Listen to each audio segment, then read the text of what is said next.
നമസ്കാരം. വിശ്വാസത്തിന് ചേട്ടയുടെ വരവില്ല ചൊല്ലട. മാമി എന്ത് സമത്യാണ് ജനിക്കരുത്. നമുക്ക് ഇഷ്ടപ്പെട്ട ഭക്ഷണം വിശ്വാസം നമുക്ക് വെക്കണം. എന്നാൽ എനിക്കൊന്നും നോക്കിയത് കുറെ കുഞ്ഞിട്ട് പാടേക്കണം. അങ്ങനെയുള്ള ഞാൻ കഥ പറയാന ഇപ്പം പറയുന്നത് എന്ത് കഥയുടെ പറയാനോ ആഗ്രഹം. ഒരിടത്തോടത്ത് കൊച്ചുഗ്രാമത്തിൽ ഓലമേല ജീവിച്ചിരുന്നു. അവന്റെ പേരാണ് കുട്ടി. സ്കൂളിൽ തീരും എന്താണ് പോൻ അറിഞ്ഞില്ല. കച്ചപ്പാടും ഭാഗ്യായിരുന്നു. അവന് കൂട്ടു ഊരനെ കൈക്കുള്ള വലുതായിരുന്നു. അവന്റെ വിഷമം കണ്ട് എന്നെ അമ്മ സർക്കാർ സ്കൂളിലും ചേർത്തു. എല്ലാവരും ബാഗുകൾ ചെരുപ്പുകൾ ഇത് ഇരുകൊണ്ട് എനിക്ക് അമ്മയ്ക്ക് നോക്കാനേ കഴിയില്ല. അവിടെ അവരുടെ സ്ഥലത്തനുസരിച്ച് വളരെ ബാബുവിന്റെ സുഹൃത്തിനെ കിട്ടി.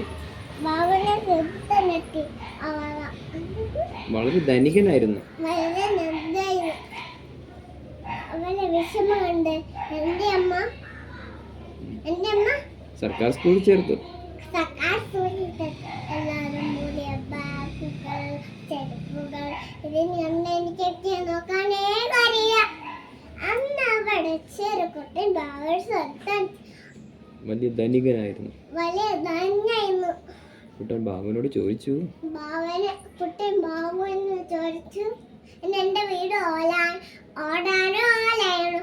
ബാബു പറഞ്ഞു മാവകേപ്പുറ വീട്. ചോദിച്ചു അതെന്താ? ബാബു പറഞ്ഞു നീ ഇങ്ങനെയുള്ള വീടൊന്നും കണ്ടു. സോറി, നീ അങ്ങനെയുള്ള വീട് കണ്ടിട്ടില്ലേ? ഒരു ദിവസം ഞാൻ എന്റെ ഏച്ചിയിലേക്ക് കൊണ്ടുപോ. അങ്ങനെ ഒരിക്കൽ കുട്ടൻ ബാബുവിന്റെ വീടെത്തി. വീട് കണ്ടതും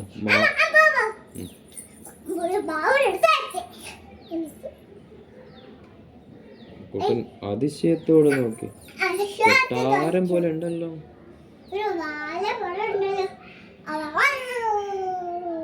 വാതിൽ തുറന്നതും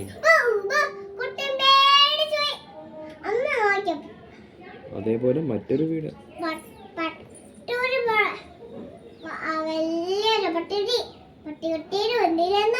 വലിയൊരു പുറത്ത് നിറയെ ഭക്ഷണം.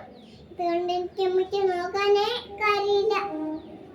അമ്മ അവിടെ കിട്ടും ബാബയുടെ സത്യത്തയച്ചു. ടീച്ചർ സ്കൂളിലെ കുട്ടികളോട് ചോദിച്ചു. വലുതാവുമ്പോ നിങ്ങൾക്ക് കുട്ടൻ ഒച്ചത്തി വിളിച്ചു പറഞ്ഞു, എനിക്ക് കുട്ടന്റെ വീട്ടിലെ പട്ടിക്കുട്ടിയായാൽ മതി. ഇത് കേട്ടതെല്ലാം